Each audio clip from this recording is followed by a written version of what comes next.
Shalom anak-anak, saat ini kita akan belajar bersama-sama tentang memilih untuk tidak berputus asa. Sebelum kita akan mulai pelajaran atau masuk ke dalam materi, marilah kita buka Alkitab kita di dalam Matius 6 ayat 25 sampai 33. Ya, di slide sudah saya sampaikan juga. Kita akan bersama-sama ya, baca bersama-sama Matius 6 ayat 25 sampai ayat yang ke-33. 1, 2, 3. Karena itu aku berkata kepadamu, janganlah khawatir akan hidupmu, akan apa yang hendak kamu makan dan atau minum, dan janganlah khawatir pula akan tubuhmu, akan apa yang hendak kamu pakai. Bukankah hidup itu lebih penting daripada makanan, dan tubuh itu lebih penting daripada pakaian? Pandanglah burung-burung di langit yang tidak menabur dan tidak menuai, dan tidak mengumpulkan bekal dalam lumbung, namun diberi makan oleh Bapamu yang di surga. Bukankah kamu jauh melebihi burung-burung itu? Siapakah di antara kamu yang karena kekhawatirannya dapat menambahkan sehasta saja pada jalan hidupnya? Mengapa kamu khawatir akan pakaian? Perhatikanlah bunga bakung di ladang yang tumbuh tanpa bekerja dan tanpa memintal. Namun aku berkata kepadamu, Salomo dalam segala kemegahannya pun tidak berpakaian seindah salah satu dari bunga itu. Jadi jika demikian, Allah mendandani rumput di ladang yang hari ini ada dan besok dibuang ke dalam api, tidakkah Ia akan terlebih lagi mendandani kamu, hai orang yang kurang percaya? Sebab itu janganlah kamu khawatir dan berkata, apakah yang akan kami makan? Apakah yang akan kami minum? Apakah yang akan kami pakai? Semua itu dicari bangsa-bangsa yang tidak mengenal Allah. Akan tetapi Bapamu yang di surga tahu bahwa kamu memerlukan semuanya itu. Tetapi carilah dahulu kerajaan Allah dan kebenarannya, maka semuanya itu akan ditambahkan kepadamu. Pernahkah kamu khawatir dalam hidupmu? Atau mungkin sering khawatir dalam hidupmu? Biasanya hal-hal apa saja yang membuat kamu khawatir? Masa depankah? Sekolahkah? Atau mungkin biaya sekolah? Atau mungkin hal yang lain? Karena keluarga ada yang broken home, bagaimana nanti ke depannya dan lain sebagainya. Lalu apa? Ketika kalian merasa khawatir, ketika kekhawatiran itu muncul di dalam hatimu, di dalam benakmu, apa yang kamu lakukan? Coba ingat-ingat.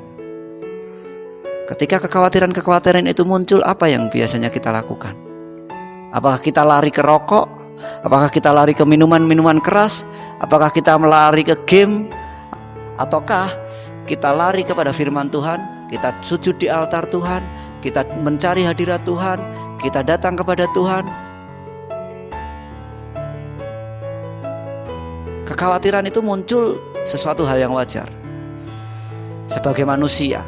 Tetapi Tuhan Yesus berfirman, janganlah khawatir akan hidupmu.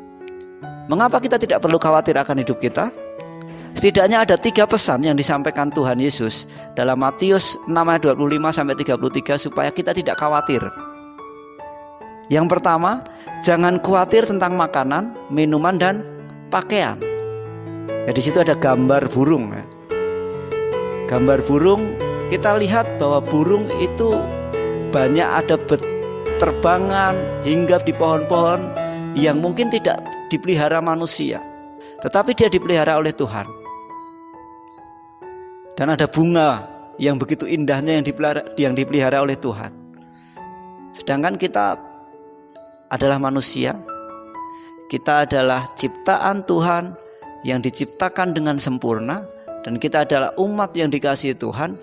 Masa iya Tuhan tidak memperhatikan kita? Masa iya Tuhan akan membiarkan kita hidup dalam kekurangan? Tuhan akan membiarkan kita hidup dalam kesengsaraan? Saya kira tidak. Makanya Tuhan berfirman, jangan khawatir tentang makanan, minuman, dan pakaian. Lalu yang kedua, pesan Tuhan yang kedua, mencari kerajaan Allah dan kebenarannya terlebih dahulu. Utamakan Tuhan. Utamakan Tuhan, maka urusan hidup kita yang lain akan ditolong oleh Tuhan. Percayalah, ketika kita mengutamakan Tuhan, ya Tuhan akan menolong hidup kita. Siapa yang menjadi prioritas dalam hidup kita? Atau apa yang menjadi prioritas dalam hidup kita? Game kah? Teman kita kah? Atau mungkin Orang tua kita kah atau siapa? Terlepas daripada semuanya itu, yang menjadi utama atau prioritas dalam hidup kita seharusnya adalah Tuhan. Carilah dahulu kerajaan Allah dan kebenarannya, maka semuanya akan ditambahkan. Lalu yang ketiga, pesan dalam Matius 6 ayat 25-33 yang ketiga adalah jangan khawatir akan hari besok, karena hari besok mempunyai kesusahannya sendiri. Banyak orang khawatir tentang masa depannya sehingga bekerja keras, mengabaikan kesehatan. Lalu apa yang terjadi? Ketika dia di usia 40 tahun, 50 tahun, dia mengalami penyakit jantung, ada yang diabetes, ada yang stroke dan lain sebagainya. Karena apa? Dia terlalu khawatir sehingga ketika masih muda dia kerja keras habis-habisan, mengabaikan kesehatan, istilahnya kerjanya itu 24 jam begitu. Karena takut masa depannya tidak baik, takut masa depannya berantakan dan lain sebagainya. Lalu dia bekerja keras sampai mengabaikan kesehatannya. Bekerja keras boleh, baik. Kalian belajar keras, baik, boleh. Tetapi jangan abaikan kesehatan kita. Jangan kita bekerja keras karena kita terlalu takut, istilahnya overestimate terhadap masa depan kita. Masa iya sih kita nggak punya masalah? Pasti punya. Tetapi masalah itu ya percayalah bahwa Tuhan akan menolong kita.